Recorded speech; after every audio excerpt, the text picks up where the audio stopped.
రే పండగ అయిపోయింది, ఇంకా పనులు మొదలెట్టండి. పెండింగ్స్ పూర్తి చేయకపోతే ప్యాకేజ్ లో పచ్చిబూతుల పురాణం కూడా యాడ్ చేస్తాడు బాసు.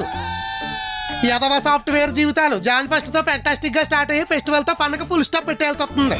అన్న కొత్తలున్న పండగ కూడా పెళ్ళంతా 10 రోజులు ప్రశాంతంగా ఉండేవరా? పండక్కి 10 రోజులు ఉండడానికి ఏమన్నా పాత రోజులు అనుకుంటున్నావేంట్రా? క్యాలెండర్ తిరిగేసినంత సేపు కూడా వెయిట్ చేయట్లేదు కాలం, రోబోడేస్. అయినా కొత్తల్లుడులా ఉండు. 10 రోజులు ఉంటే పాత అయిపోతావు. తర్వాత పచ్చి మంచి నీళ్ళు అడిగినా ఎవరు పట్టించుకోరు, పరువు పోద్ది. చలికాలం అన్న అసలు ఏ పని చేయబుద్ది కావట్లా. ఆహా, నైట్ లో చేసే వర్క్స్ కు మాత్రం చలికాలం సమ్మగా ఉంటది. ఆఫీస్ వర్క్ అనేసరికి బుద్ధికి బద్ధకం వచ్చేస్తుంది. అంటే అది మరి అందుకేనేట్రా పొద్దున్నే లాగిన్ లేట్ అయిపోతుంది. చిచి మార్నింగ్ జాగింగ్ అన్నా. నువ్వు ఒక్కళ్ళు మహేష్ బాబు మరి కర్నూలు కబడ్డీ ఆడడానికి వెళ్ళి పల్లెటూరులో పొద్దున్నే పరిగెత్తడానికి. కొత్తల్లుడు ఆడే కబడ్డీ ఏంటో నాకు తెలుసురే. వీడి ఫ్యామిలీ నాలెడ్జ్ నాశనం అయిపోను. సీసీటీవీలో చూసినాడు సీన్ మొత్తం అలా చెప్పేస్తున్నాడేంటి అన్న? పండగెళ్ళి 3 రోజులే అయింది కదన్నా, ఇంకో 3 రోజులు వచ్చేస్తానే. అప్పుడు నీకు మూడిద్ది, జాబ్ పర్మనెంట్ గా పీకిద్ది. ఒరే చలికాలం పేరు చెప్పి నువ్వు ప్రపంచ జనాభా ఏం పెంచక్కర్లేదురా. ఇప్పటికే 8.1 బిలియన్ ఉంది. సంక్రాంతి వెళ్ళిపోయింది కదా, సర్దుకుని వచ్చి వీకెండ్స్ లో వాల్వో బస్ ఎక్కెళ్ళి మరి కబడ్డీ ఆడొద్దు దిగాను. నో నేను రాను. కబడ్డీ కంప్లీట్ చేసి కప్ పట్టుకొని వస్తాను. ఎండ కప్పుగా ఎదురా నీ చేతికి చెప్పిచ్చి పంపుతారు, అప్పుడు కానీ నీకు తెలియదు.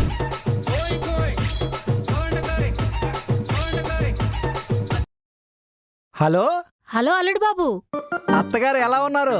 ఏదో మీ దయ వల్ల బానే ఉన్నాం బాబు. ఏంటి మా దైవాలు బాగున్నారా? అలా అయితే మీ దైవాలు మేము కూడా బాగుండాలి కదా. మీరు అర్జెంటుగా ఏదో ఒకటి దయ తెలిచి మమ్మల్ని బాగు చేయండి, అప్పుడే సమానత్వం అవుద్ది. వీడి సమానతో తగలట్ట దయతలచమని చెప్పి కొంపది శాస్త్రం సగం వాట రాసిమ్మంటాడు ఏంటి? రాసిమ్మంటాడు వీడు అలాంటోడే. నేనేదో మాట వరుసకి మీ దయ వల్ల బాగున్నావు అన్నాను బాబు. నిజానికి మేమేం బాగున్నాం? ఇంటి నిండా అప్పులు, ఒంటి నిండా రోగాలే. మీరు దొక్క ముక్కలాగా ఉంటారు అత్తగారు, మీకేం రోగాలండి? సర్లేండి, ఇంతకీ ఎందుకు ఫోన్ చేశారు? ఏం లేదు బాబు, సంక్రాంతి పండుగ వస్తుంది కదా, ఇంటికి రమ్మని చెప్దామని ఫోన్ చేశాను. ఓహో, పండక్కి మమ్మల్ని పిలవడానికి ఫోన్ చేశారా? సరే అత్తగారు వస్తాము. అలాగే బాబు, ఉంటాను. అంజు, మీ అమ్మ ఫోన్ చేసింది, పండక్కి మనల్ని పిలిచింది. నీ బ్యాగ్ నువ్వు సర్దుకో, నా బ్యాగ్ నేను సర్దుకుంటా, అప్పుడే సమానత్వం. దీని అమ్మ దీనికి ఛాన్స్ దొరికినప్పుడు అలా క్లాస్ పీకేస్తుంది. ఈడక్కడ బాస్ ఏమయ్యా పండగ అయిందా? ప్రాజెక్ట్ స్టార్ట్ చేసావా? ఇంట్లోనేమో అది, బయటేమో ఈడు. దాని మీద ఉన్న ప్రెస్టేషన్ మొత్తం ఈడి మీద తెచ్చేసుకున్నా. ప్రాజెక్ట్ పని ఇంకా స్టార్ట్ అవ్వలేదు, ఇప్పుడే అవ్వదు కూడా. పచ్చిమిరపకాయ ఏమన్నా నమ్మలేవా? పిచ్చి పిచ్చిగా మాట్లాడుతున్నావు. అవును, అత్తారింట్లో అన్ని ఐటమ్స్ లోని పచ్చిమిర్చి పచ్చడి వేసి పెట్టారు, పాస్వర్డ్ అన్ని మర్చిపోయా. ఏం మాట్లాడుతున్నావు? ప్రాజెక్ట్ ఇన్ టైం లేకపోతే ఇంటికి వచ్చి మరీ కొడతారు. కొడితే కొట్టించుకోండి, నాకు మాత్రం ఫోన్ కొట్టకండి. అది కాదయ్యా. ఏది కాదండి? ఏది కాదు? టీమ్ లో ఎల్లుడు ఎవడు వెనక్కి తిరిగి రాలేదు. ఆ ప్రవీణ్ గారు కొత్తగా పెళ్ళయింది, ఫస్ట్ పండుగ పెందుతులు పడుకున్నాడు. ఈ కార్తీక్ గారు కోడి పందాల్లో డబ్బులన్నీ దొబ్బెట్టాడంట. టిక్కెట్కి డబ్బులు ఎత్తే వస్తాను లేకపోతే రానని బెదిరిస్తున్నాడు. ఆ చారుగాడి సంగతికి చెప్పక్కర్లేదు, ఆడు ప్రాజెక్ట్ లో కన్నా లీవుల్లోనే ఎక్కువ ఉంటాడు. మీరేమో ప్రాజెక్ట్ అని విశాఖ స్టీల్ రోడ్ వేసుకుని బయలుదేరతారు. ఇన్ టైంలో ప్రాజెక్ట్ కంప్లీట్ అవ్వకపోతే పెనాల్టీ పడతా చూసుకో. SLA. ఎంత వేసుకుంటావు వేసుకో. ఈ టీమ్ లీడర్ లా ఉండడం కన్నా మాదాపూర్ లో టిఫిన్ బండి పెట్టుకోవడం బెటర్. నువ్వు ఇచ్చి బొంగులో లక్షకి వంగి వంగి భజన చేయలేక సత్రా. యారా ఏ రానా? యారానే నీకు విషయం చెప్పనా? నేను జాబ్ కోసం హైదరాబాద్ వచ్చి హాస్టల్లో ఉండేటప్పుడు మా హాస్టల్ ఓనర్ రంగారావు చిన్న హాస్టల్ నెలకు 40,000 రూపాయలు ప్రాఫిట్ వచ్చేది. ఇప్పుడు పెద్ద హాస్టల్ పెట్టాడంట, నెలకు 8 లక్షలు వస్తుందంట. అక్షరాల 8 లక్షలు బ్యాంక్ బ్యాలెన్స్ కూడా చూపెట్టాడు. మా హాస్టల్ పక్కన ఉన్న పాండప్ప వాళ్ళు, టీ కొట్టోళ్ళు కూడా నెలకు 5-6 లక్షలు సంపాదించరా. మరి నేను సాఫ్ట్వేర్ అంటే కోటి మెల్ల వేసుకుని తిరగడం తప్ప నెత్తి నిండా అప్పులే. పైగా ప్రాజెక్ట్ కంప్లీట్ అవ్వలేదని ఏదో దొబ్బుడు ఒకటి. SLA అంటే SLA. టీఎల్ అంటే టీమ్ లీడర్ లా లేను, నీ తొట్టి కంపెనీ లేపడానికి లీడర్ లా ఉన్నా. అది ఊళ్ళకెళ్ళిన ఎంప్లాయీస్ వచ్చేదాకా ఓపిక పడితే పట్టు, లేదంటే నన్ను ఉద్యోగంలోంచి పీకే. ఏ పాండప్పను హాస్టల్ పెట్టుకుని డబ్బులు సంపాదించుకుంటా. కోపంగా ఉన్నట్టును కూల్ అయ్యి కాల్ చేస్తా. ఏంటి ఇలా తిడుతున్నాడు? హైకులు ఉండవు, బొక్క ఉండు, ఎక్కేస్తున్నాడు మీదకి. అమ్మయ్యా, ఒకళ్ళ మీద కోపం ఇంకొకళ్ళ మీద తీర్చుకుంటే ఇంత ప్రశాంతంగా ఉంటుందా? బాగుంది. బా బా టిఫిన్ తో పాటు లంచ్ లోకి మంచి హైదరాబాద్ బిర్యానీ తీసుకురా బా. అలాగే నాకు టిఫిన్ లోకి ఓ పన్నీర్ దోశ, ఒక ప్లేట్ వడ విత్ టమాటా చట్నీ. నువ్వు త్వరగా వస్తే బట్టలు మడతేయాలి. ముందు నిన్ను మర్చిపోయి సంపెత్తాను ఒక్కొక్కళ్ళే. అంజు నా బ్యాగ్ నేను తీసుకున్నా, నీ బ్యాగ్ నువ్వు తీసుకో, సమానత్వం.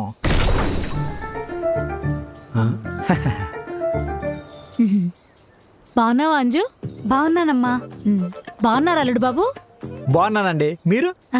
ఏదో మీదే. ఏం బాగుండో ఏమోలే బాబు, ఇంటి నిండా అప్పులు, ఒంటి నిండా రోగాలు. మీకు ఆల్రెడీ ఫోన్లో చెప్పాను కదా. నేను కూడా మీకు ఫోన్లో చెప్పాను కదండి, దుక్క ముక్కలాగా ఉన్నారు, మీకేం రాగానే. సచ్చినోడు.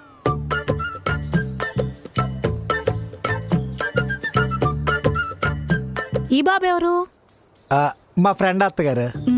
వాడు కూడా పండగ కూర వెళ్తున్నాడు. ఈ కార్ కూడా వాడిదే. యాక్చువల్లీ మేము కూడా కారులో వచ్చేసాం, పెట్రోల్ షేర్ చేసుకుందాం అని ఈ కారులో వచ్చాం అనమాట. మంచి ఆలోచన. ఏం మంచి ఆలోచన అండి. హైదరాబాద్ నుండి మా ఊరు ఇటువైపు, వీడు వెళ్ళాల్సిన ఊరు అటువైపు. ఇటువైపు వెళ్ళాల్సిన నన్ను పెట్రోల్ షేరింగ్ అని చెప్పి బలవంతంగా అటువైపు తీసుకొచ్చాడు. ఇప్పుడు ఇటువైపు నుండి ఇటు వెళ్ళేసరికి భోగి అయిపోద్ది, పండగ అయిపోద్ది, మాంసం తినడం కూడా అయిపోద్ది. లాస్ట్లో నేను వెళ్ళి ఎంగిలాకులు నక్కోవాల. ఇప్పుడు అక్కడ దాకా వెళ్ళడం ఎందుకులే అన్నయ్య, ఈసారి సంక్రాంతి మాతో పాటు ఇక్కడే జరుపుకోండి. అవునరా, నువ్వు కూడా ఇక్కడే ఉండిపో పండక్కి. సర్లేండి, తొందరగా వచ్చి స్నానాలు చేయండి. నాటుకోడి పులుసు చేశాను, తిందురు కానీ. ఏంటి పొద్దులు పుస్తకం తీసుకొని రాస్తున్నాడు?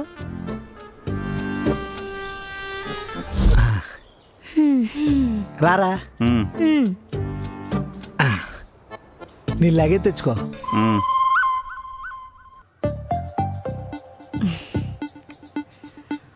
అమ్మా, నేను ఊర్లోకి వెళ్ళి మా ఫ్రెండ్ వాళ్ళని కలిసేసి వస్తాను. మా ఆయన వాళ్ళకి భోజనం పెట్టేసాయి.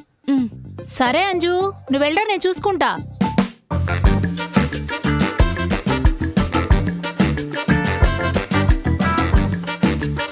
షాపింగ్కి వెళ్ళినప్పుడల్లా కళ్ళు కంట్రోల్ చేసుకోకపోతే ఇలా వాడింది తుడుచుకుంటూ కూర్చోవాలి.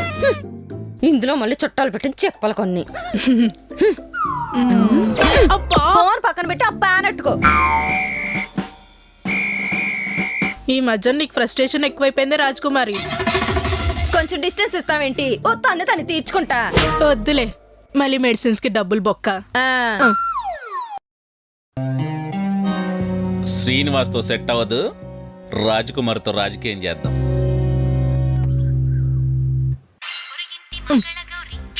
కరెక్ట్ టైంకి కాల్ చేశాడు. క్యారెట్ హల్వా అయిపోతుంది వీడికి. Hello boss, happy pongal. అయిపోయిన పండక్కి ఇప్పుడు ఎందుకులేమా పిండి వంటలు? అక్కుందా? పక్కనే ఉంది బాస్. చెప్పండి బాస్. ఫ్యామిలీ అంతా ఫ్రస్ట్రేషన్ లోనే ఉన్నట్టున్నారు. రాజకుమారి, కొంచెం ప్రాజెక్ట్ వర్క్ చూడమ్మా, క్లయింట్ కంప్లీట్ పెట్టేలా ఉన్నాడు. సరే బాస్, ఓ హాఫ్ అన్ అవర్ లో రిజిగ్నేషన్ పంపిస్తా. కుమారి, లేకపోతే ఏంటి బాస్, పండక్కిచ్చే సెలవులేమో లింగులింగుమని 2 ఎక్స్ట్రా సెలవులు పెడితే ఎక్స్ట్రా శాలరీ కటింగ్. ప్రాజెక్ట్ మాత్రం పర్ఫెక్ట్ గా అయిపోవాలి. మానవతో ఉండాలండి మనుషులంటే. ఆ గిన్నెలయ్యి ఎంటన్నావు ఏదో మొహం వేసుకొని. నన్నా కాదు, మా సెల్లి ఊరికే సతాయిస్తుంది, సంపేద్దాం అనుకుంటున్నా. మాటలు ఎందుకులేమ్మా, మళ్ళీ చేస్తా. ఈ అమ్మ కంపెనీ బంద్ చేసి నేను కూడా ఏదైనా కాకపోట్లు పెట్టుకుంటే బెటర్ ఏమరా. వేడి వేడిగా ఇడ్లీ, పూరి, వడ, మైసూర్ బోండా, ఉల్లి దోశ, మసాలా దోశ. బా వండెట్టేద్దాం బా, బిజినెస్ బాగుంటది. నువ్వు పల్లెలు కడగడం ప్రాక్టీస్ చేయి, వెంటనే ఇట్టేద్దాం.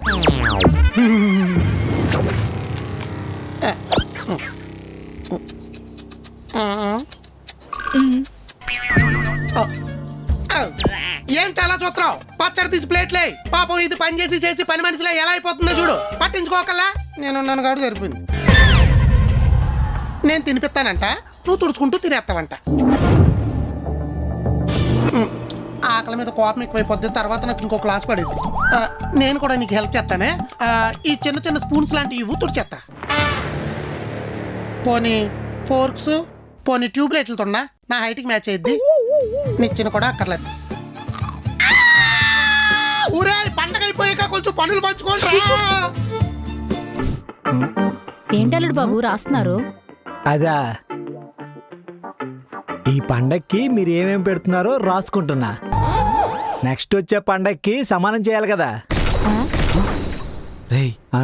అంటే ఆకులు వడ్డించిన అన్నంతో కలిపి రాస్తున్నావా? ఆకేంట్రా, బయట హారత కూడా రాశా. ఆ. కొత్త సోపు, కొత్త సంతూర్ సోప్ ఒకటి. ఎక్కువ తినేసాం. టీవీ చూస్తున్నారా అత్తగారు? హ్మ్. ఆ, అల్లుడు గారు ఆ, మీకు నచ్చిన ప్రోగ్రాం పెట్టుకొని చూడండి. ఆ. ఆ. ఏంటి తింగరుడు రాసుకుంటున్నాడు? ఆ. TV remote. హ్మ్.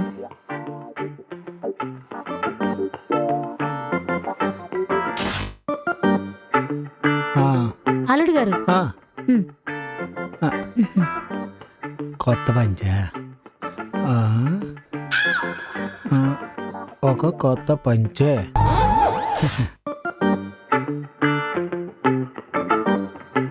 అల్లుడు బాబు ఆ. నలుగు పిండి అడిగారంట. ఆ. ఆ, అంజు బయటికెళ్ళింది. నన్ను వీపికి పెట్టేయమంటారా? అవునా? ఆ. ఆ. ఆ? బాబు ఆ? కొంపతీసి ఇది కూడా బుక్లో రాస్తున్నారా ఏంటి? మరి రాయాలి కదా అత్తగారు, లేకపోతే సమానత్వం పోద్ది. ఆ? ఆ, అలా అయితే మీ నలుగు మీరే పెట్టేసుకోండి. అమ్మో, ఆ? అత్తగారు ఆ? ఏందో ఈడు. బుక్లో రాసుకున్న ప్రతిదీ చేస్తాడు. రేపు ఆ నలుగు నాకు రాస్తానంటాడా ఏంటో. ఓ అమ్మో, బతికిపోయాను.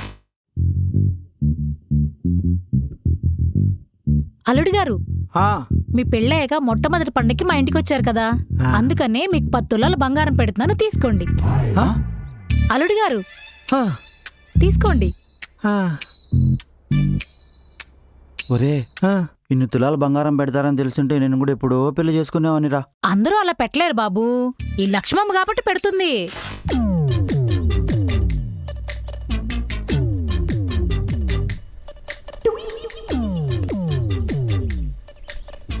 అమ్మా, ఏంటంతగా ఆలోచిస్తున్నావు? హ్మ్, ఏం లేదే, మీ ఆయన మనం చేసే ప్రతి పనిని బుక్లో రాసుకుంటున్నాడు కదా, దాని గురించి ఆలోచిస్తున్నా. అదేనే, నేనిప్పుడేమిస్తే తిరిగి నాకు అదే ఇస్తాడుగా. అందులో ఆలోచించడానికే ఉంది. ఇప్పుడు నువ్వు ఏవైతే మర్యాదలు చేస్తున్నావో తర్వాత ఆయన ఏదో ఒక పండక్కి ఇంటికి పిలిచి మీకు కూడా మర్యాదలు చేస్తాడు. సమానత్వం. ఆ, అదేనే, ఇప్పుడేమిస్తే తర్వాత అదే ఇస్తాడు. తులం బంగారం 70,000. ఇప్పుడు నా దగ్గర 7 లక్షలుంది. అంటే 10 తులాల బంగారం వస్తుంది.